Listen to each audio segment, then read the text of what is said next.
အားလုံးပဲမင်္ဂလာပါမြန်မာ Data Science မှာကြိုဆိုပါရစေကျွန်တော်တို့တင်ဆက်နေတဲ့ Basic GitHub course ရဲ့သင်ခန်းစာနံပါတ်9ကိုဒီနေ့လေ့လာမှာဖြစ်ပါတယ်ဒီနေ့သင်ခန်းစာရဲ့ခေါင်းစဉ်ကတော့ branching basic ဖြစ်ပါတယ်เนาะ branching ဒီကျေပြန့်တဲ့ခေါင်းစဉ်ဖြစ်ပါတယ်သို့ပေမဲ့လည်းကျွန်တော်တို့ GitHub ကိုအသုံးပြုတဲ့သူတွေအထူးသဖြင့်မိမိတယောက်တည်း GitHub ကိုသုံးတာမဟုတ်ဘူးမိမိနဲ့တခြားမိမိရဲ့မိတ်ဆွေတွေတကယ်ချင်းတွေလုပ်ဖို့ကိုင်ဘက်တွေပူးပေါင်းပြီးတော့ repository တစ်ခုပေါ်မှာအလုပ်လုပ်တော့မယ်ဆိုရင် branching ကိုမသိလို့မဖြစ်ပါဘူး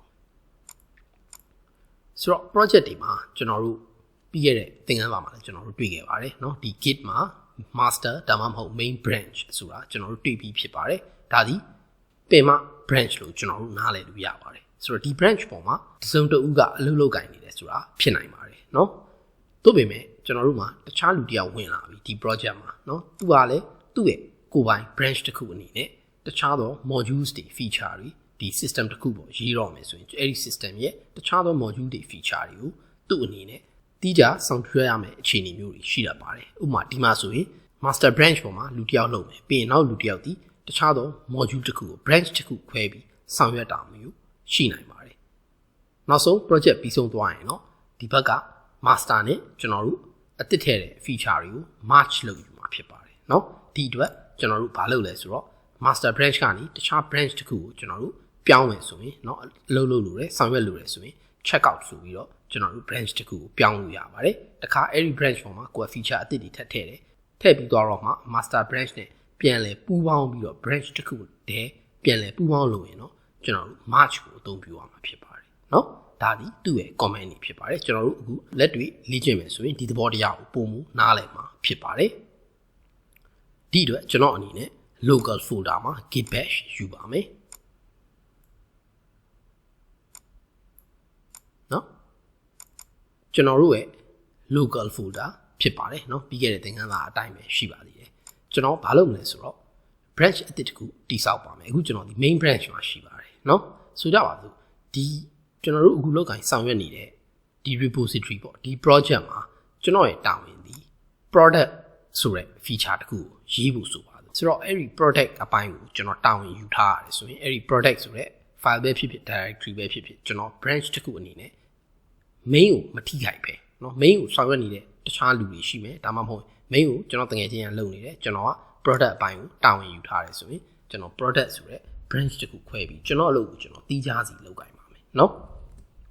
ဒီလိုတီးခြားစီလုပ်ကိုင်ဖို့အတွက်ကျွန်တော် branch တိစောက်ပါမယ် branch တိစောက်ဖို့ git branch ကျွန်တော် product လို့ရိုက်ထည့်ပါမယ်เนาะ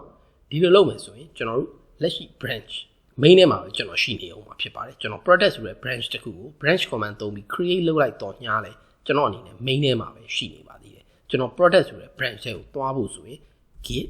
checkout product လို့ရိုက်ပေးရမှာဖြစ်ပါတယ်เนาะအခုဆိုရင်ကျွန်တော် switch to branch product ဆိုပြီးကျွန်တော်ဒီ main ထဲမှာမဟုတ်တော့ပါဘူး product ဆိုတဲ့ branch ထဲကိုရောက်လာပါပြီဆိုတော့ဒီ branch အောက်မှာကျွန်တော် file တစ်ခုတိစောက်ပါမယ်ဆိုကြပါစို့ကျွန်တော်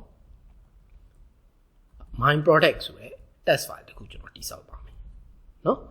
ဒါဒီကျွန်တော်လုပ်ကိုင်ဆောင်ရွက်ရမယ် test file ဖြစ်ပါတယ်เนาะဒီမှာ my product ဆိုတာ create လုပ်ပြီးသားဖြစ်နေပါပြီကျွန်တော်ဒီ my product ကိုဖွင့်ပြီးတော့ test အချို့ရေးပါမယ်เนาะ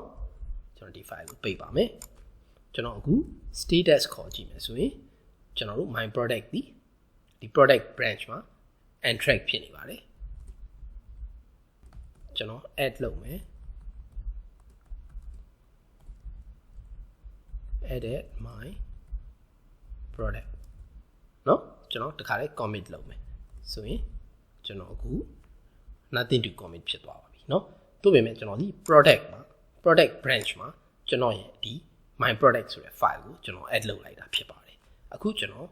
main branch ကိုပြန်သွားပါမယ်เนาะအထူးသဖြင့်ကျွန်တော် product ကနေ main branch ကိုကျွန်တော်ပြန်သွားပါမယ်ဒီဘက်ကိုသတိထားပြီးကြည့်ပါကျွန်တော်ဘာဖြစ်လဲဆိုတာပြပါမယ်main branch ကိုပြန်သွားဖို့ကျွန်တော် check out main လို့ရိုက်ထည့်ရမှာဖြစ်ပါတယ်ကျွန်တော် main branch ကိုရောက်သွားတာနဲ့ product ဆိုတဲ့ file ပျောက်သွားပါတယ်เนาะ my product ဆိုတဲ့ file ပျောက်သွားပါပြီမရှိတော့ပါဘူးเนาะဘာကြောင့်လဲဆိုတော့ my product ဒီ product ဆိုတဲ့ branch အောက်မှာလာရှိလို့ပါကျွန်တော် check out product လို့သွားပါမယ် my product ဆိုတဲ့ file ပြန်ပေါ်လာပြီဖြစ်ပါတယ်ဘာကြောင့်လဲဆိုတော့ကျွန်တော်ဒီ product branch တဲကိုပြန်ရောက်လာလို့ဖြစ်ပါတယ်ကောင်းပါပြီ main ကိုပဲပြန်သွားမယ် နော်ဆိုတော့ကျွန်တော် main လေးကိုပဲပြန်သွားမယ် check out မရှိဘူးဆိုတော့ project ပြီးဆုံးသွားပြီနော် main မှာလည်းကျွန်တော်မိတ်ဆွေဒီသူလုပ်ဆရာရှိတာတွေအကုန်ရေးပြီးသွားပြီသူကကျွန်တော်ရှိရ product ဆိုတဲ့ file ကိုလည်းတောင်းနေပြီနော်အဲ့ဒီဆိုရင် main နဲ့ဒီ product နှစ်ခုကိုကျွန်တော်တို့ merge လုပ်လို့ရပါတယ်နော်ကျွန်တော် slide မှာပြထားခဲ့လို့မျိုးအောက်မှာထိုင်နေတဲ့ပုံကိုလုပ်တဲ့ branch နဲ့ဒီအပေါ်ကပုံကိုလုပ်တဲ့ဒီ branch နှစ်ခုကျွန်တော်တို့ပေါင်းဖို့အတွက်ဆိုရင် merge ကိုအသုံးပြုရမှာဖြစ်ပါတယ်နော်ဒါဆိုရင်ကျွန်တော်တို့ product branch မှာမြင်နေရတဲ့ my product ဒီ main branch မှာလည်းမြင်ရမှာဖြစ်ပါတယ် main branch နဲ့ product branch ကိုဘယ်လို merge လုပ်လဲကြည့်ပါမယ် merge လုပ်ဖို့အတွက်ကျွန်တော်တို့အသုံးပြုရမယ် command ဒီ git merge ဖြစ်ပါတယ်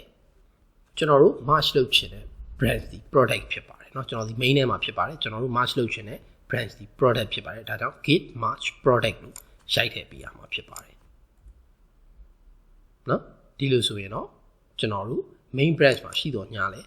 product ဆိုတဲ့ test file ကိုမြင်တွေ့ရပြီဖြစ်ပါတယ်ဒါဟာဘာကြောင့်လဲဆိုတော့ product နဲ့ main branch နဲ့ကိုကျွန်တော် merge လုပ်လိုက်လို့ဖြစ်ပါတယ်အခု product ကိုကျွန်တော် check out လုပ်ကြည့်အောင်ကျွန်တော်ဒီ product branch ကို check out လုပ်ပြီးသွားပါပြီကျွန်တော်ရဲ့ product branch ကြီး clean ဖြစ်ပါတယ်ဘာမှမရှိပါဘူးဘာကြောင့်လဲဆိုတော့ကျွန်တော်ဒီ product branch မှာရခင် create လုပ်ထားတဲ့ file တွေကို main နဲ့ကျွန်တော်ပေါင်းပြီးသွားလို့ဖြစ်ပါတယ်အခုကျွန်တော်ထပ်ပြီးဒီ product branch အောက်မှာ file လေးတိစောက်ပြီးတော့နောက်ထပ်เนาะ product version 2ပေါ့เนาะအဲ့လိုမျိုးကိုယ့်အတွက်ပဲအသုံးပြုမဲ့ file လေးတိစောက်ပြီးတော့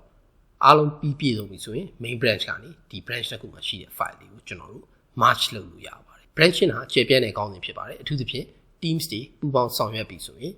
အင်မတန်အသုံးဝင်တဲ့အနည်းစနစ်တစ်ခုလည်းဖြစ်ပါတယ်เนาะအထူးသဖြင့် programmer တွေပေါ့ကျွန်တော် programmer တွေ team နဲ့เนาะဒီအလုပ်လုပ်ရတယ်ဆိုရင်ဒီ system analyst တို့ဘာလို့ကဒီကျွန်တော်တို့ဒီရေးပြီးပို့တဲ့ branch တွေကို merge လုပ်တာတွေပါလိဆိုရင်ဒီအထပ်ပိုင်းอ่ะပေါ့เนาะဒီ code review လုပ်တဲ့အဖွဲ့ရှိမယ် software tester တွေရှိမယ်သူတို့ကမှတခါအကုန်လုံး approve ဖြစ်ပြီဆိုတော့မှဒီ code တွေကို merge လုပ်ပြီးတော့ကျွန်တော်တို့ဒီ production ကိုတင်တာမျိုးတွေရှိနိုင်ပါတယ်เนาะဆိုတော့ဘယ်လိုပဲပြောပြော branching ကိုကျွန်တော်တို့အနည်းငယ်တော့သိထားသင့်ပါတယ်ဒါဒီ GitHub ရဲ့ basic course ဖြစ်တဲ့အတွက်ကျွန်တော်အနေနဲ့ branching ကိုအကျယ်တဝင့်ရှင်းလင်းမှာမဟုတ်ပါဘူးမိတ်ဆွေတို့အနေနဲ့ GitHub ကိုအမှန်တကယ်အသုံးပြုပြီးဆိုရင်ဒီထက်ပိုမိုအသုံးဝင်တဲ့အကြောင်းအရာတွေကိုမိမိတို့ကိုယ်တိုင်ဆက်လက်လေ့လာဖို့အကြံပြုလိုပါတယ်